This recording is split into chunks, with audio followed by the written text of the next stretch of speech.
What do you do when the world expects you to mourn, but your heart dares to feel something else? The last guest had just left. The sympathy cards were stacked neatly on the coffee table, untouched lasagnas lined the kitchen counter, and the silence of my home, once filled with Thomas's laughter, felt deafening. I stood in the doorway of our bedroom, unable to cross the threshold, when I heard a knock. Soft. Hesitant. I wasn't expecting anyone. Not after my husband's funeral. Not this late. I opened the door and found Ethan, my son's college friend, standing in the dim porchlight, holding a small bouquet of irises. His eyes searched mine like they'd been waiting for this moment longer than I could understand. And just like that, grief and something far more dangerous slipped into the same room. I didn't know it yet, but my life was about to fracture in a way I never saw coming, and my name is Lila Hart. I'm 49, recently widowed, and still trying to understand what that word even means when it applies to *me star. For nearly 3 decades, I was Thomas Hart's wife. We met at a bookstore in Boston. He was charming, disarming, and had a way of making you feel like you were the most important person in the room. He was loud where I was quiet, impulsive where I was cautious. Somehow, we fit. We built a life together in a small, white house with blue shutters in upstate New York. He taught high school history. I edited manuscripts from home and raised our only child, Daniel. Now 21, he's a junior in college studying architecture and finding his own shape in the world. Thomas died 3 weeks ago. A heart attack. Sudden, cruel. 1 minute he was brushing snow off the windshield, the next he was slumped in the driveway, lips blue, eyes wide open.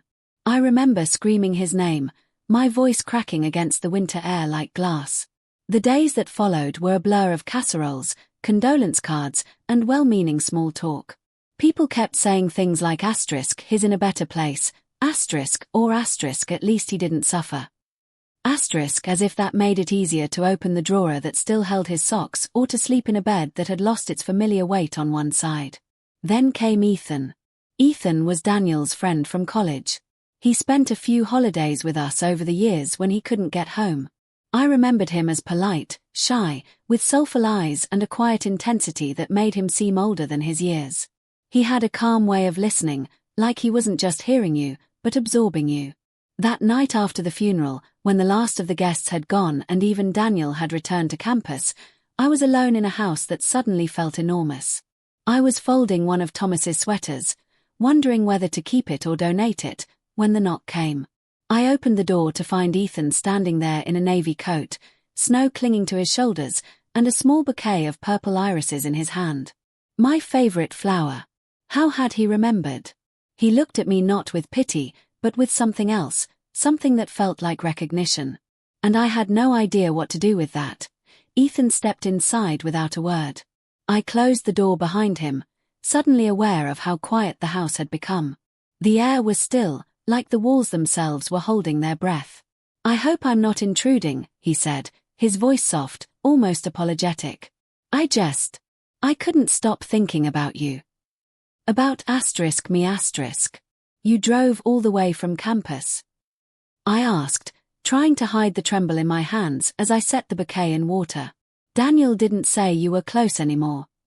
"We haven't talked much this semester," he admitted. "But that doesn't mean I stopped caring." I tried to smile, but it felt thin and misplaced. "You always were thoughtful." He looked around, his eyes lingering on the untouched food, the framed photo of Thomas and Daniel on the mantel, and finally back to me. "You look tired," he said gently. "I haven't really slept," I replied. "Every time I close my eyes, I hear the sound he made when he fell." We sat at the kitchen table, where just days earlier neighbors had crowded around casseroles and coffee. Ethan reached across and touched my hand. His fingers were warm. Mine felt ice cold. "I'm sorry," he said again, and it felt different this time. Deeper. More personal. I pulled my hand away, but not harshly. More like I was trying to steady myself. "Why are you really here, Ethan?" I asked. He hesitated. "Because I couldn't stop remembering the last time I saw you. Last spring. At the lake house. You were standing on the dock, in that blue dress. Laughing at something your husband said. But your eyes, they weren't laughing." I blinked. You remember what I was wearing? He gave a sheepish half-smile. I remember everything. My stomach twisted. Ethan, I'm twice your age. Age doesn't stop feelings. I stood abruptly. This is insane. You're Daniel's friend. This can't be happening. He stood, too, but didn't move toward me. I'm not here to take advantage of your grief, Lila. But I saw you long before you were grieving. I saw how lonely you were, even then. The words pierced through me like cold air after a storm. Because I had been lonely. For years. Thomas had loved me, but somewhere along the way, that love had become more habit than hunger.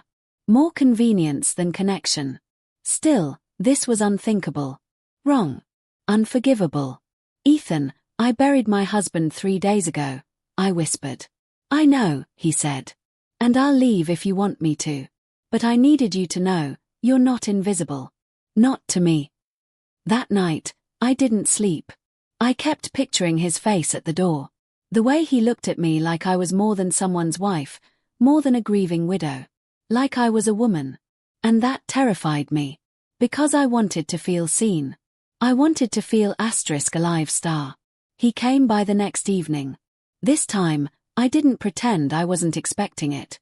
We sat by the fire and talked about anything but Thomas. Books, politics, our favorite foods. I told him things I hadn't told anyone, not even Thomas. About how I used to write short stories in college. About how I sometimes imagined what my life would have looked like if I hadn't married so young. He listened. Closely. Not just nodding, but leaning in, reacting, caring. And then, just before he left, he brushed a loose strand of hair behind my ear. My breath caught. I'm sorry, he said, voice hushed. I shouldn't have done that. But I didn't step back. That night, I stood in front of the bathroom mirror and stared at my reflection. I didn't see a grieving widow. I saw a woman on the edge of something reckless, terrifying, and heartbreakingly human. And I didn't know whether to run from it, or into it. It happened on a rainy Thursday. Ethan came by again, this time soaked from head to toe. He looked like he'd walked through the storm just to see me, and maybe he had. His hair was dripping, his jacket clung to his arms, and his breath came in short, visible puffs as he stepped inside. I need to talk to you, he said, his voice tight with something I couldn't quite place, urgency, maybe. Or guilt. I handed him a towel. You're going to catch pneumonia. I don't care. Something in his tone made me pause. I sat across from him at the kitchen table, where every conversation of meaning had somehow landed. The storm rattled the windows as he began to speak. I haven't been honest with you, he said, eyes locked on mine. There's something I need to say, something I probably should have said the first night. I nodded, heart already racing. He took a deep breath. I didn't meet Daniel by accident. What? He looked down, ashamed. It wasn't coincidence. I saw you in a photo. Freshman orientation. Parents' weekend. You were standing next to Dan, smiling, holding a cup of coffee. And I couldn't stop looking at you. You looked, God, this is going to sound insane, but you looked like someone I knew. Someone I'd dreamed of, even before I had the right to imagine you. I sat back in my chair, stunned. You sought him out. Just to, what, get close to me. I didn't mean for it to go that far, he said quickly. I never intended to manipulate him. Dan became my friend. Genuinely. But it started with you. The room fell into a silence so thick it felt like gravity. You mean to tell me, I whispered, that this entire thing, our conversations, your friendship with my son, all of it, started because of some fantasy? It wasn't a fantasy, he said firmly. It was a recognition. I saw something in you before I even met you. And when I did meet you, that feeling only grew. You were kind, curious, sad, in this beautiful, quiet way. And I kept thinking, she doesn't even know she's starving. I stood. Do you have any idea how twisted that sounds? Yes, he said. But it doesn't make it untrue. I turned away, but he kept going. I know it was selfish. I know it was wrong. But I never expected to fall for you like this. And I sure as hell didn't expect you to look back at me the way you did. Tears stung my eyes. Because the truth was, he wasn't wrong. I had looked back. And not with indifference. I don't know what's real anymore, I whispered. Was I grieving? Lonely? Did I just want someone to see me because my husband stopped doing that years ago? I don't have the answers, Ethan said. I just know I've never wanted to protect something as much as I want to protect whatever it is between us. I looked at him then, not as Daniel's friend, not as a mistake waiting to happen, but as someone who had somehow seen into a part of me I'd buried beneath laundry and routine and years of unspoken yearning. And in that moment, I hated how much I wanted to believe him. Because belief meant risking everything. My son, my sanity, and the story I thought my life was supposed to be. But for the first time since Thomas died, I felt the ache of possibility. And that scared me more than anything, and the days that followed, the house felt different. Smaller somehow, as if the walls had absorbed the tension and didn't know whether to protect me or push me away. Daniel barely spoke to me. Ethan didn't come back. The silence between us said everything we were too afraid to speak aloud. I found myself wandering through the rooms, touching things Thomas had left behind. The worn leather jacket, the framed photo of our family at the lake, the faded book of poetry he loved. It was like stepping into a memory I didn't know I still carried, a life that now belonged entirely to the past.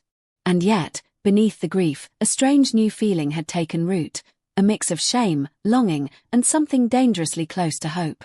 Was it betrayal? Yes. But also survival. A desperate grasp at being seen and wanted again, even if the cost was more than I ever imagined paying. I realized that love isn't always tidy. Sometimes it arrives wrapped in complications, in heartbreak, in moments that force you to question everything you thought you knew about loyalty and forgiveness. Would Daniel ever forgive me? I don't know. I can only hope that time will soften the sharp edges of this fracture between us. And Ethan, he was gone, but the echo of his presence lingered, like the scent of those irises he brought that night, sweet and unsettling. As for me, I'm still learning how to live in this new version of myself, fragile and flawed, but somehow alive. Maybe grief doesn't just close doors. Maybe it opens some, too, even if the rooms behind them are filled with shadows. And maybe, just maybe, that's where the Rayal story begins.